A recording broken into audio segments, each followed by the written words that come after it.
Good evening, everybody. Pinnacle teaches financial literacy to children.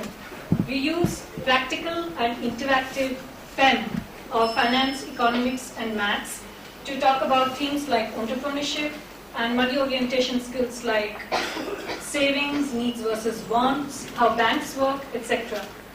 Now, our workshops are very practical oriented and fun. We work on word of mouth. We don't have any PR agency, but we've been featured on all these media outlets because schools, parents, teachers, and most importantly, students find our workshops to be meaningful and interesting. Now, as I said, our events were very popular, so we decided to scale up the online way. Our website is right now in soft launch. We have an online virtual bank, and every child who logs in gets some points which he or she can save at the bank and earn interest, or spend at the toy store, watch videos, go to the internship board, donate at the charity corner, or earn points by playing educational games. So the best part is they get a monthly bank statement to see their transactions, and it can help the children and parents to understand their saving and spending habits. We are planning to launch our paid workshops by the end of this quarter on our website. This is our product offline: Money Magic, Maths Magic courses, summer camps, internship fairs, and last summers we held our first multi-school event, a young entrepreneurs contest, which was very successful, and we received a lot of participation. So what's the logic behind Pinnacle? Education is a multi-trillion-dollar industry, which is recession-proof. Within that, e-learning, the growth rates in e-learning far outstrips the traditional educational industry. Within that, I chose to focus on grades K to 12, or roughly age group 4 to 15 years, because that is where all the action is happening.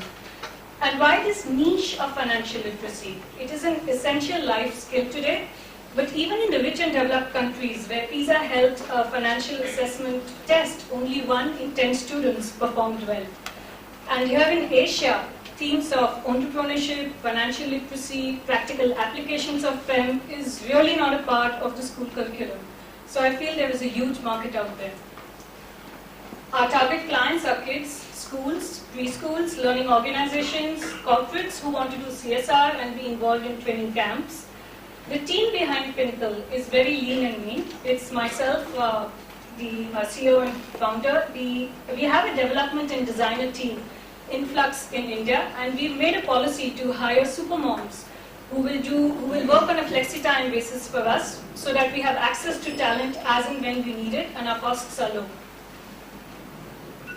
Globally, if you look at the e-learning industry, the biggest names like Coursera, Khan Academy, and so on are selling their content free or at very nominal rates.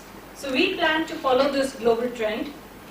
We will have paid courses on our website, but a large part of the website, including the games, the videos, the bank, will all be free. We have already signed our first corporate sponsor and our first advertisement contract for the next multi-school event, which is a junior stock investment game. A key strategy for us is low costs. We don't advertise, we partner wherever we can, and we have a flexi-time team in place. We are aiming to shift the revenue to online versus offline slowly. And although our website is in soft launch right now, we are already getting very diverse traffic from places like Mexico, Canada, Australia. So it's a connected world out there. And word of mouth really works for us.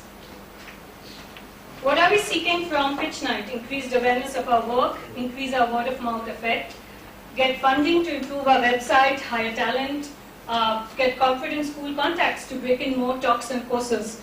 So thanks for listening to the Pinnacle pitch, and we hope you explore the website and find it interesting.